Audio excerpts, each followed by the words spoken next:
Hello and welcome to the Sonic Cinema Podcast. My name is Brian Scuttle and thank you for joining me at www.sonic-cinema.com as well as the Sonic Cinema Podcast YouTube channel.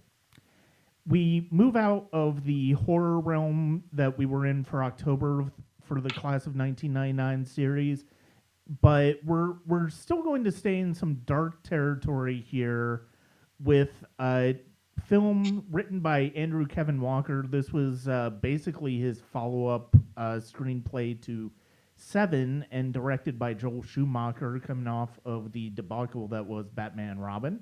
It is 8mm. And joining me to talk about the film today is writer and director Christopher Di Nunzio. Chris, thank you very much for joining me. No, thank you. Thank you for having me back, man. It's gonna be fun. I have to admit this was the first time in over 20 years I've seen this. I don't think I had seen it since theatrical.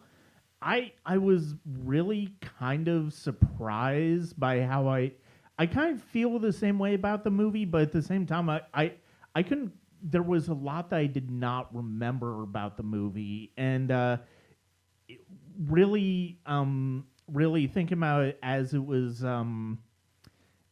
unfolding, and there's so much about this that I like, but at the same time, given how dark it goes, it's actually kind of surprising that to hear me say this. I didn't necessarily.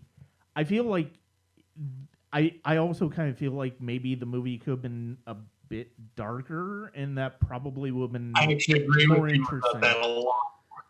Yeah.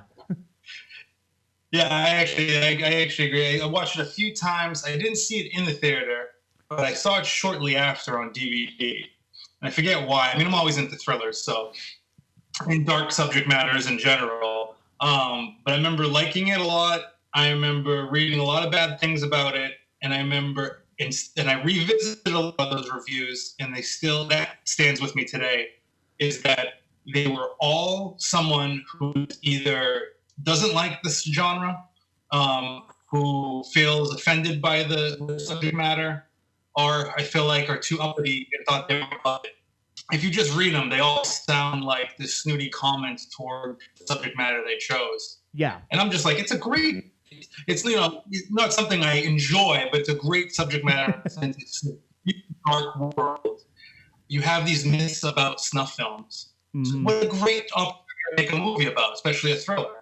Yeah. And I just felt like I never got a chance. Like, I don't think this is the most amazing thriller, but if you like thrillers, I think it's a really good film and really one to check out. But I really feel like from a critical response, it got kind of a bad rap. Yeah. Because people were trying to be, even back then, I think a little politically correct rather than what they actually thought the film was. Mm-hmm. In my but I do darker. I watched the other day, and I said to myself, I thought they could have pushed some things, seeing as how it is a disturbing story. I just think it was one of those films where it probably could have just been NC-17, and they should have just done that. Yeah. No, and it's funny because of the fact that one of the things that, and I mean, you brought up the fact that it's basically about this underground myth of the notion of snuff films existing. The idea of somebody putting on camera an actual murder and for profit, for sale, and for pleasure or whatever. It's kind of that next it's kind of that next degree from hardcore pornography, and that's something that comes up in the film. It was kind of funny because, and not to, I hate to kind of give away anything, but it's kind of funny that you and I are talking about this and Eyes Wide Shut together because of the fact that like they both have subplots about powerful men involved with conspiracies. Yeah. That are really that deal with criminal behavior.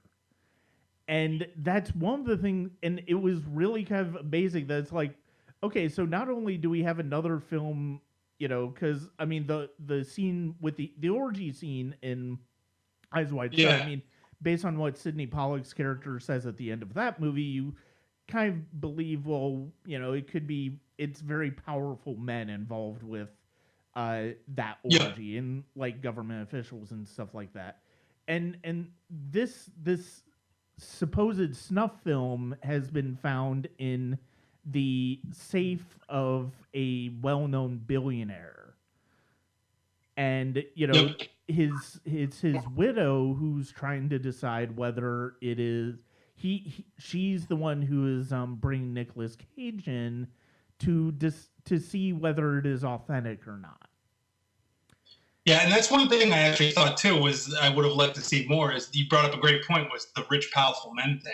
Yeah. And I feel like that's just something that kind of gets a little bit pushed to the side. It's there, but it's actually a subject I like a lot because one thing you find out when, a lot of people like to worship the rich and the famous because they have money and stuff like that. When you really dive in, they're a messed up group of people. Yeah. who have a lot more. And this is a more extreme case. Obviously, it's fiction, Yeah. but there is that. I always like that because there is this kind of morbid obsession with certain things, or this disturbance in them that just kind of gets brushed off because they make money, they're successful, so they're good people, and it's just like it's usually the furthest from the truth. And this situation is one where it's like it's a fictional film, but you can easily see something being dug up like that. Right.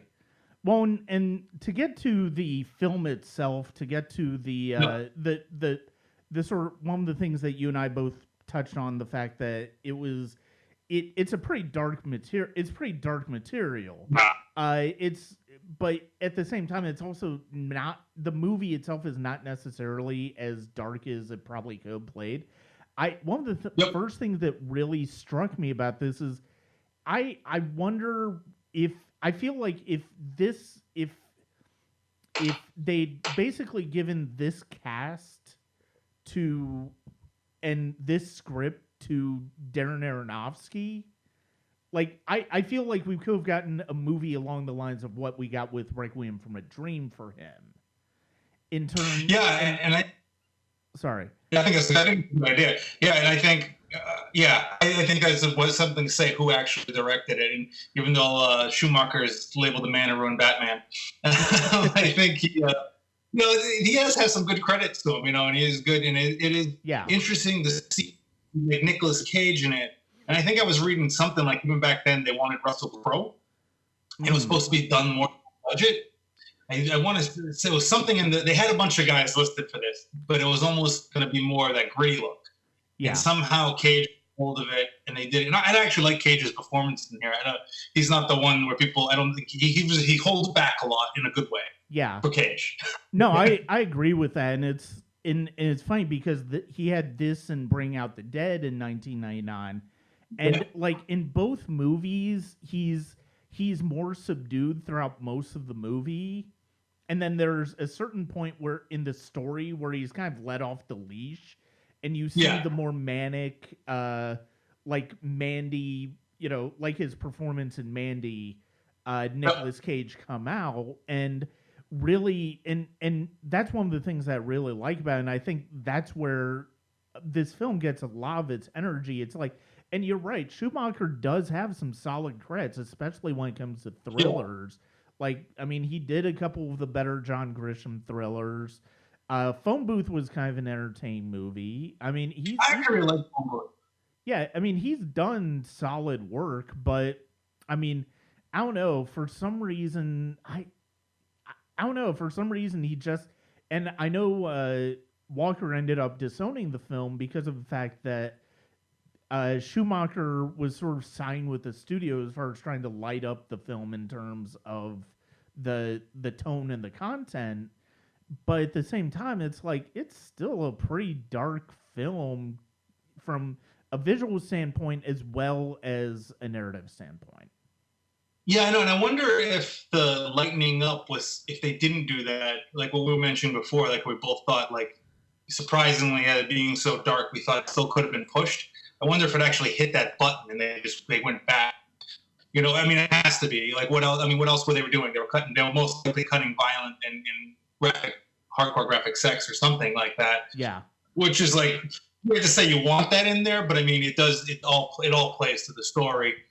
And I think the more disturbing it gets, you realize like what the hell this detective is getting himself into. You're just, as the more dark it gets, you're just like, whoa, where is this world? And that's why I think more of it would have been okay, because it's really appropriate to the story they're telling, and it gets dark really fast. Yeah, yeah, and the funny and the thing about this is that we talked about Cage a little bit and how he feels kind of reeled in, and it's like they're trying to portray him as like this family man with Catherine Keener and their newborn baby and stuff like that, but it's like you almost don't really believe that that's the type of, because of the fact that it's Cage, you don't really believe that aspect of it, of Yeah. of his character. So it's one of those things where you almost wish like that subplot wasn't even in the movie, where it's like he's just a private detective. He's Yeah. he might have a he's still got the reputation and stuff like that, but he's also not necessarily afraid to go to he's not afraid to tiptoe into darker ways of getting to the heart of a case. And Yeah, it's funny you say that, because I think, well, one, I really like Catherine Keener, yeah, and if they did cut something off that, I mean, I think what they were trying to do, taking a shot at Dark here, is they were really just trying to really humanize him, really make him feel that man, having that everyday man feel. It's like you could be caught up in this situation type thing, kind of like where Hardcore does, where it's someone's daughter. It's like your daughter could, which are very similar films about that. So they try to push it. I don't think it's bad, but I do at the same time think if they did cut some of that, or only give us a little less of a glimpse, because sometimes it does feel like it's a little pushed, and they could have. There's so many other areas where they could have filled in more, or shown more at least. And I think some of that could have, we got it from the first couple of scenes and some phone calls, So I think they still could have made it a little bit more balanced. That's one of the things I think I actually have a critique on with this, is being able to like back on that and show more in other areas. Yeah, and one of the things that's really great about Andrew Kevin Walker's screenplay in this is that it's sort of the same type of thing he did in Seven, where he's essentially proposing a moral dilemma in terms of just how much are you willing to get your hands dirty to do what you're supposed to be doing. And that's kind of the thing that's what he did with Seven. That's what he's doing here with 8mm.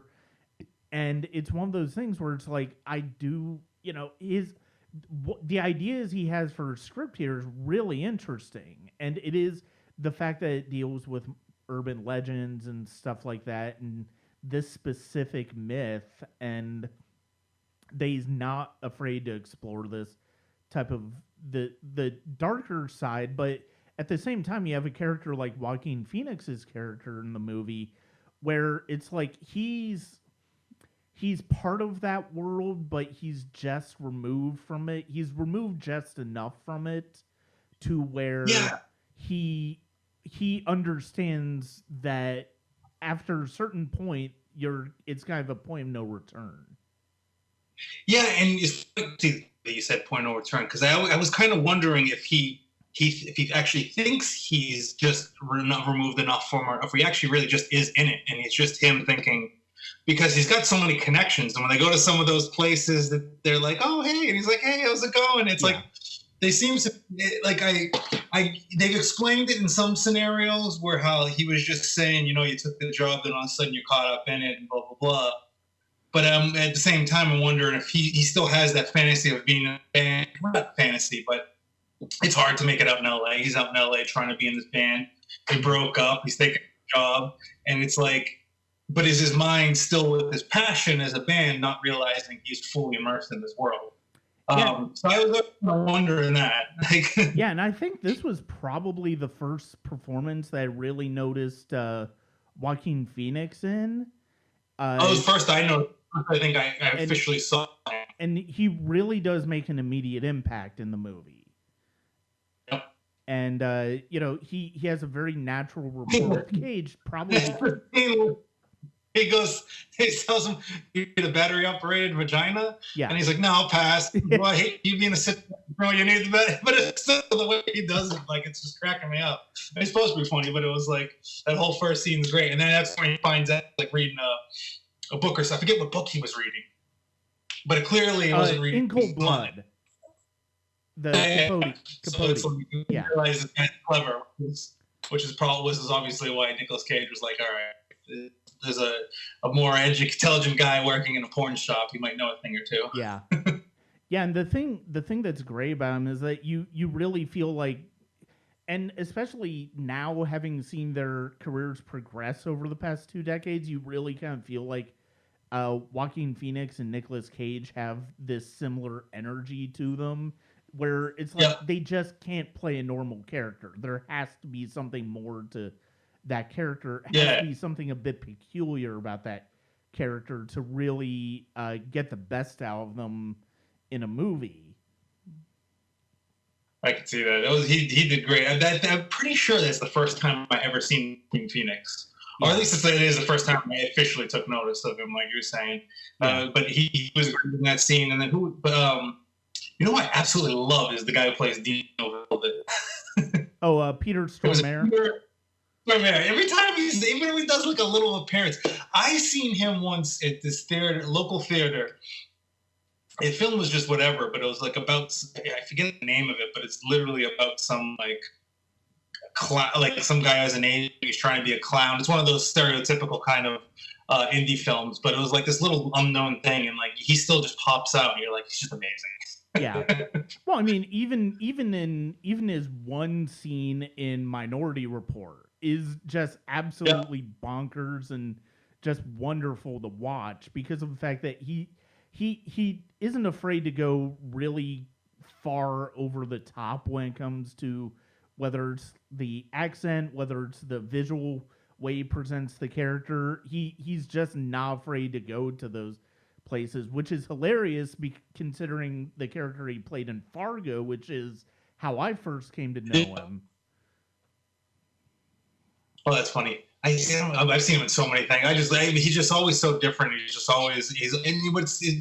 He still feels natural. Like if it is like over the top or wacky, there's just still this like really like natural cadence, like good timing, the way he does things. It's just I don't know. He's got a good like film sense. I just feel like he has a good when he's on stage or he's on set. Mm-hmm. Like he just understands where he's supposed to be and just what to do, and he's just so creative. But I love the character Dino Vildet. I thought it was absolutely perfect for that type of guy and everything. I don't know if we're getting too far ahead going in with Dino. No, that's all right. I mean, we're kind of going all over the place with the with the story, with the narrative, and I mean, and we're talking about the cast, and I mean, this has a really good one. I'd forgotten Catherine Keener was in this. You have Norman Reedus for one scene, and then obviously we got James Gandolfini. Yeah, who's just fantastic. Was Sopranos, did that air in 99? I can't remember. I'm sorry? Did Sopranos air in 99? I can't remember if that was... Sopranos started in 1999, yeah. So so that was his big breakout. Again, very different from... He in this Eddie Poole, I think it was. And he, it's not like he's a tough guy reserved. He's more of a loudmouth scumbag working in the porn industry, Yeah. And he's fantastic in that role. Mm-hmm.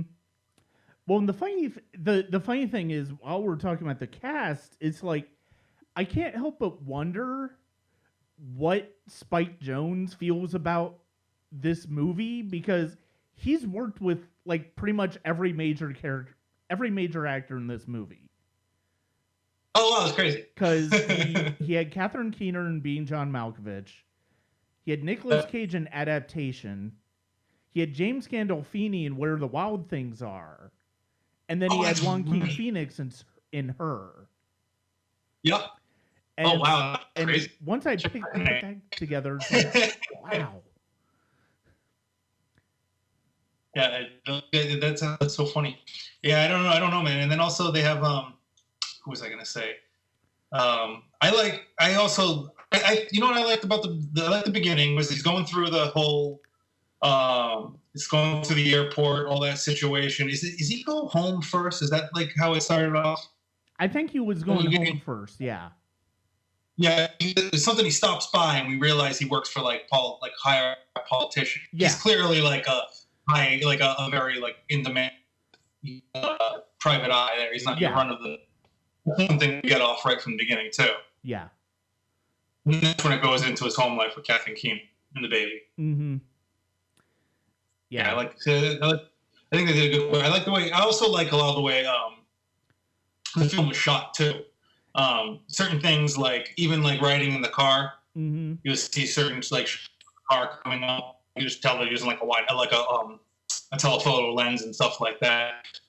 Yeah, how some of it, I think they shot Super 35. So it's got that really nice film look. I thought they should have done some scenes or some throwback like all 8mm. Yeah. Like why? Like, I know they have the actual film, but like they should have just done more like something could have been more artsy with that way. Yeah. Yeah, and it's funny because of the fact that it's like I mean, visually speaking, this movie looks really good. But it's it's a little too, it's trying to be gritty, it's trying to be grimy, and I mean, I don't know, and the weird thing is, it's like I don't know if the lighting is necessarily as gritty as the movie wants to be. I feel like there's still like a mainstream studio look to the movie. It still feels like a mainstream movie when this really feels like it should be an indie. Yeah. Because I do think it's very polished, like the editing, the way it was shot. It is like I did like the lighting, but then also when you get to LA, there's just like the pops of color that just come there too. Yeah, kind of like even though LA can be gritty, there's been a bunch of stories told that gritty LA stories, but there is the way they shot it in the sections they use. You kind of emerge from this darkness almost in this light for a brief moment of time in LA. No, and I do like that aspect of it when he's in LA. It's like how it does look brighter, does look nicer, and then as he's going further and further down into this world, it gets grittier, it gets darker. So it's like you do have that contrast. But I think they were trying to keep, because even like so when he's talking to Joaquin outside of the porn shop. Mm-hmm. It's supposed to look gritty and there, but it's so hard when there's a lime green wall. Yeah. Like I like the colors, like it's popping, but it's like, and I know it's the back of a porn shop, but it's still I don't know, it looks nice. Right. Yeah. We talked a little bit about the cinematography, like the music by Michael Dana in this movie. I like it. But the thing is, it's an interesting sounding score, but it also feels like it's too busy. It feels like it's trying to keep the energy up a little too much. It's almost like it's trying to pull the weight of the film with it to a certain extent. Yeah, I thought the chanting type of stuff or whatever it was. I like it too, but it was a little contrasty in a way. Yeah. So I was a little 50-50 with that too because I really do like it, but I did at the same time, like I said, felt it was contrasty and but at the same time, I don't know, I like it. Like that again, going back to the LA, the first time to do the LA, that was like a very big kind of out there, and I didn't know if it was just supposed to be that kind of almost, I don't know, a lot of times when you hear kind of more, I'm saying chanting, but I don't have the right word for it. Yeah. But the way they use it, it almost has more of a very like basic kind of very pure type of sound. And I don't know if they were still trying to play off of that with like the animalisticness of what the hell is going on in this world and stuff like that. If they were trying to be savage isn't the right word, but I've lost can't articulate my feeling on that one. But it is. But as you can see, I'm mixed. Yeah. Well, I think that's one of the things that's interesting about this movie and why it's a good one to talk. Excuse me, why it's a good one to talk about as far as this year in general because it came out shortly after Payback, the Mel Gibson vehicle. I mean, that's another one that, and you know, I talked about that one on the podcast for that episode where it's like that one went through some post production issues as well, where the movie was kind of basically taken out of Brian Helgeland's hands, and so the version we saw in theaters was not necessarily his preferred cut. And then if you see his cut, which is available, it's a much different cut. It's similar in tone, but it is a little bit darker. It's a little bit rougher around the edges, and you know, I think Andrew Kevin Walker's talked about how he'd kind of like to see another pass taken at this film, and even though I guess there is a sequel to this movie that had none of the people involved with it. Yeah, it must have did enough. I can't remember how it did at the box office, but it must have did enough in sales that caused enough buzz where it was worthy. It had one of those type of sequels. Let's slap the name on it and make something. Yeah. You know? Well, no, I don't want someone to do it. You know, just tell them, call me. I'll this. Well, no, I think the hook itself is enough to. I can kind of see where somebody would say, "Oh, that had an interesting hook. Let's do a sequel to it." Because I mean, you do kind of set up this idea by the end of the movie that there are more people than just the group of people at the end involved with this. Yeah, and there are more people who know too. this. Because it's like, listen, you got this guy who you know, pseudo artist here. He thinks he's making like art, but he's really making hardcore fetish porn. Yeah. Which, whatever, you could shoot it in ways. Like, there was the 70s people, there's a lot of filmmakers that used to shoot into porn before they went in because it was actually practice. Yeah. But you got the guy who's taking commission to do these type of films, clearly disturbed. So it's not hard to see how this type of person got connected with this type of person for a large sum of money, did something evil. Mm-hmm. That happened again. There's no indication that that's dead just because we won't go too far, but just because how things are wrapped up or how they are. Yeah. There's still this whole world. It almost, in a way, not as potent, not as punchy, but kind of how in The Wire, how that first season ends. And then you just have, like, you think they've got all these criminals caught and, hey, we just made a big thing. And then you see how everything still exists without them. Yeah. Kind of a similar feeling there was just like, yeah, you got this guy who did this terrible thing. You know, you're trying to, you think everything's nice and you might be out of it, but it's like, there's still this thing that's going on that, you know, the machine's still moving, you know, and the possibility of this happening again is, you know, from what I have known, it's not something, it is more of an urban legend. I know there was a documentary out there called, like, I think it was Snuff, a documentary of killing on camera, which I thought was pretty good. I think, again, another thing that got kind of trashed.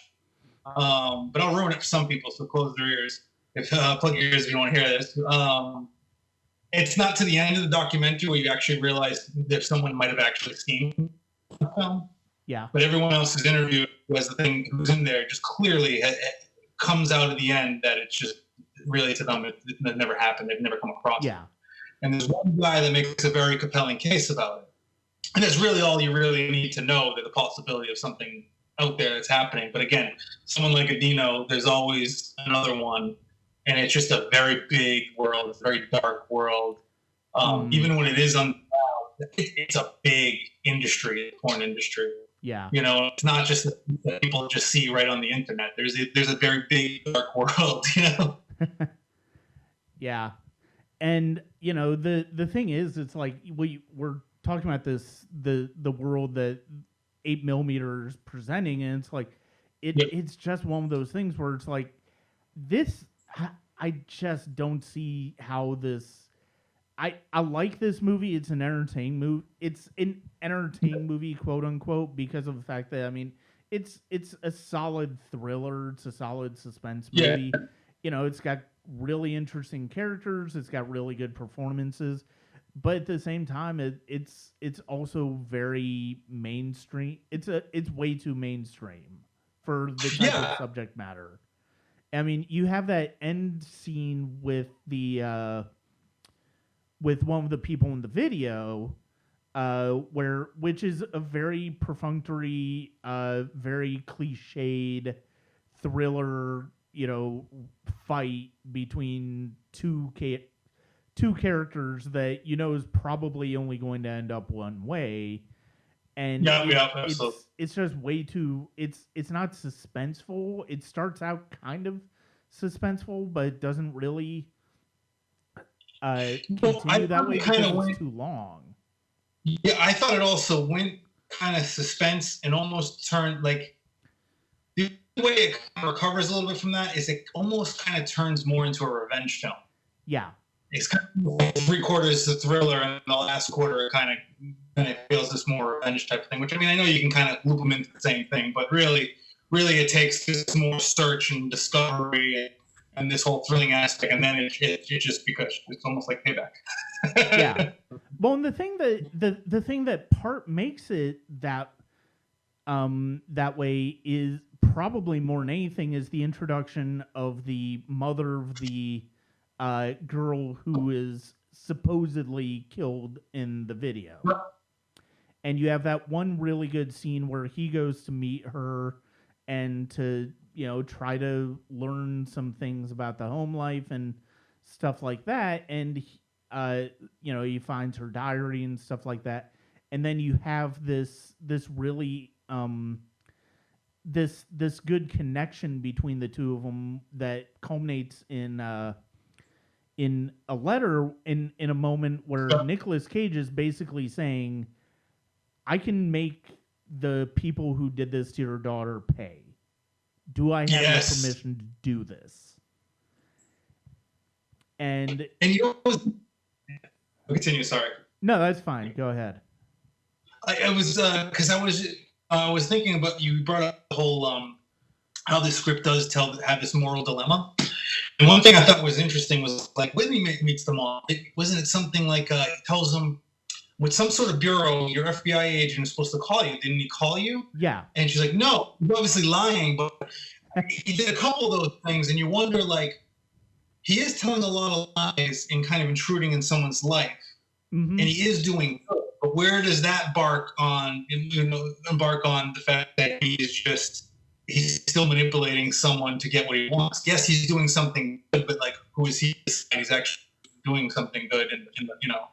I mean, he is trying to find this girl and do it, but it still was interesting the way he went about his business. And I guess you're a PI, you know, as part of detective, you gotta figure out what you have, you know. But yeah, and it really does harken back to old film noir, where it's like now. I mean, he's obviously not like if I were to compare him to say one of Humphrey Bogart's private detective characters, I would say he's a little bit more Philip Marlowe than Sam Spade. If you're going to go that comparison, now it's not exactly a fair comparison to a certain extent, but I mean you have that moral. You have the thing that's great about that character. I think the thing that makes that character so interesting in a movie like this is that, you know, it with film noir, it's this whole idea of the darker side of human behavior and how that manifests itself when it comes to crime narratives. And you see people, and you have characters like Philip Marlowe who are ultimately trying to do the right thing, but are not afraid to bend the rules, morally speaking, in getting that. And in Cage's interactions with the mother is a really good example of that. Yep. And you know, so when she writes him a letter later on in the film and tells him, it's like, I think you and I are the only ones who ever really cared about her. It's like that actually, it rings true because of the fact that what you've seen out of Cage's character, he did genuinely care about the fact that this girl died or supposedly died, and he wanted to find out why. Yeah, it was, but what, but in just, and you see it, and it consumes him. And then it's one of those things too, where then I guess there you got the Schumacher playing back to the family and stuff like that, where he's so consumed by this truth that, he keeps pushing off stuff with his family, and that's kind of that other element is he breaking that apart, is his home life falling apart because of this, which is pretty classic detective in a way too, where you're so up in your work that you block other people out. Mm-hmm. But he was also. But I like that comparison. I like comparisons of film noir in that in general. That kind of detective, dark, especially again, we're going back with the way they're lighting. There's a lot of that kind of low light, single light source type of lighting. They do have a lot of that in there as well. Mm-hmm. And it is, but it's interesting the way his character goes through. I like the way, he has that kind of that. Again, you always side with him because in the end, it's like he's trying to find this girl, right? And he's trying to find this girl, and he, like you said, he's the only. Her mother thinks the only two who cares about him. So, like in the end, you're like you totally forgive him for doing that. But I just think it's a good question to like bring up, like when he's, like what happens if he faked his way into this mom's world, and all he brought up was bad memories, and he didn't get that. He didn't get, because he does find a diary that someone overlooked in the back of the toilet. Yeah. So like, if he didn't find that piece and he didn't do that, he would have just caused this disturbance, really. Mm-hmm. Dug up, if you will. But obviously it doesn't turn out like that. Yeah, and it's funny because of the fact that like we talked about the fact that this whole narrative starts with an old woman, the widow of a billionaire, he has found a videotape of an alleged snuff film in her husband's private safe, and she wants to keep it very discreet. She wants to keep it very on the down low, which we completely understand. And she seems to have genuine concern over, A, she wants to know whether the girl is alive or dead, and B, she kind of wants to know who she is. But by the end, you realize that her concern is not so much predicated on her wanting to know the truth, but to know how this truth is going to harm, her standing and their standing as absolutely the powerful. And that's actually one thing I thought it was always. I think I was mentioning something before about playing more on these type of rich people, because even though she shows some signs of empathy and all that, there's still this world where it's like the reputation is more important than if this actually happened or not, Yeah. Like if she went somewhere else, it would have been whatever. But there is this whole thing, like we can't have ourselves look that way, when it's like, in this situation, you're like, well, who would want to be involved with a snuff film? Totally makes sense. But I think with that society and a more of a rich society, it goes beyond that. It could just be something that was just an embarrassing thing, someone good, whatever. Mm-hmm. That's life. But it is a different world, and that's why I was hoping they would explain a little bit more, maybe. I mean, I guess you don't need more of what you get out of who this billionaire was. Yeah. But that type of world, too, where it is really so superficial, really about, your reputation, what you do, your presence, the bullshit, kissing ass to someone type of world. Well, and the personal attorney played by, I think it was Anthony Held in the movie. I mean, he says it. It's like, why did, when Nicolas Cage tries to get him to say, why did he do this? And, he says it simply because he could. Yeah, and I like it because then there's another thing with Machine. Yeah. When he just says wanted to. And what I love about both of them is I feel like some audience are going to feel really empty. That's an empty answer. Mm-hmm. And but one that scares the hell out of me Yeah. because no one is capable of that just play because they can or because they're bored. But it's actually, and actually the whole fascination with this reminds me very much of just people's fascination with serial killers in general. That taboo subject, that idea of like the unthinkable. But it also like, they actually had some of those audio recordings on Netflix right now. They had this the Ted Bundy. Yeah. Talk. What's great about that, and I've heard Bundy say this before, was the fact that he's on tape saying like, listen, you can't tell. Like someone you love or something like that, the next day they can be completely demonic. Yeah. And it's funny because there is something there that causes them to do that, but what it is, we don't really know. It's and very separate, but it's similar to like when someone is suicide. We don't know what that demon really is. There seems to be something there, but what it actually is, and bringing it into this world, it's just like I always, and some things I like to do in films as well, is that almost unnecessary violence. Like there's just this, sometimes shit just happens. And sometimes it's a guy who really wants to he just says, this would be interesting. I have money. Let's see this. And it's completely detached from reality. But again, being in this rich elite world, you kind of are detached from reality. Yeah. And a lot of, it's always funny when you see a politician, they're like, he's more like us. Like he got a free ride everywhere he went. He doesn't know what milk costs. He is completely detached from reality. Don't let him make rules. Yeah. But you just have that kind of, that world. And it's just to me that it's scary because there is people out there that just have an urge to kill, are so bored that they want to cause some sort of trouble and they have the money to do it. And it seems like kind of an empty answer, almost so simple, but really I think there's so much more behind that simple statement. Right. And you brought up Machine earlier.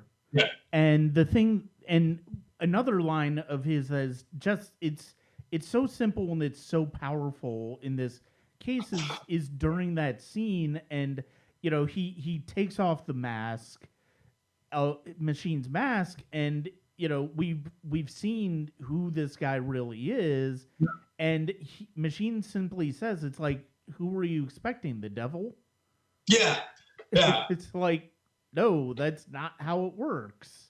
Yeah, it's always the case, right? They always see the guy who might seem crazy or he's on edge, and this is the guy we focus on, and he's worried.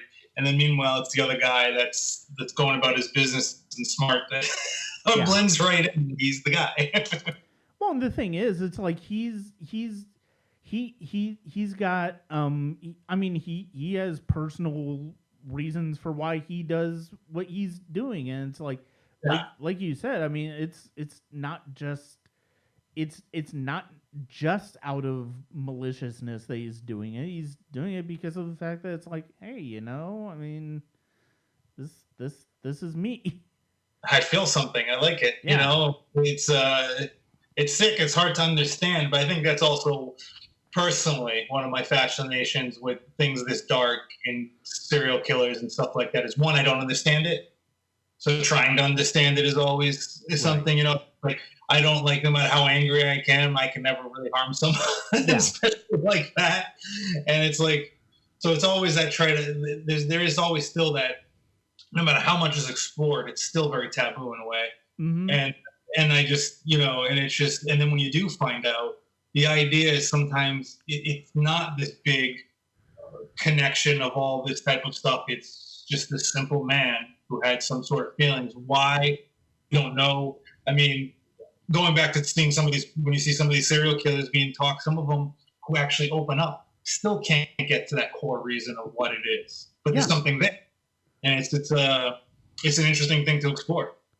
Well, and I mean, think about John Doe in Seven. I mean, you look at that, and I mean, what you get the impression is, it's like he's just a guy who he saw the ugliness in the world, and he wanted to turn things on its head with this really prolonged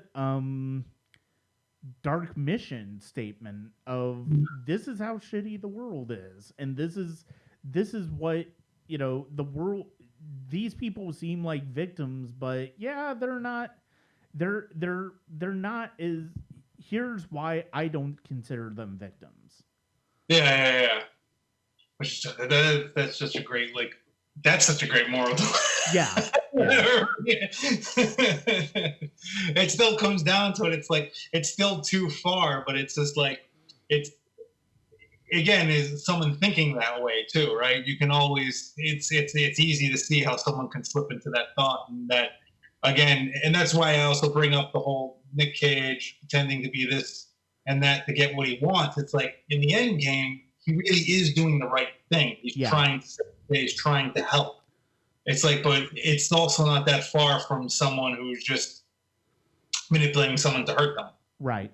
It's different, but there's still some similarities to it, and it's. I mean, you see it too when I think about politics earlier, where you got one side yelling at the other, and you end up to listen to them. You're like, oh wow, you guys have the same poison. Yeah. Might just do a cup of coffee. You might actually enjoy each other's time. Exactly.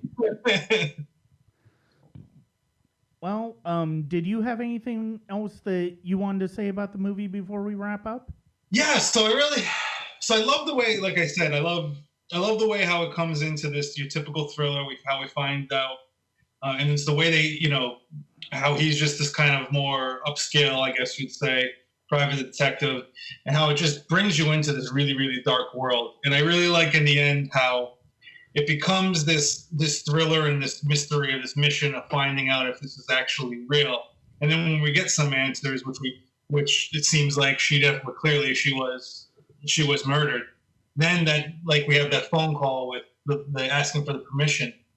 Then Nicolas Cage becomes this kind of just vengeance. He just gets turned on and he tries to take everything, and that's where I think it flips into this revenge film. Yeah, I like the tone it kind of sets, but even when it all ends, it's still a very unsettling piece. And I just think it's like we were saying earlier, I think it could have went darker. I think they could have showed a little bit more.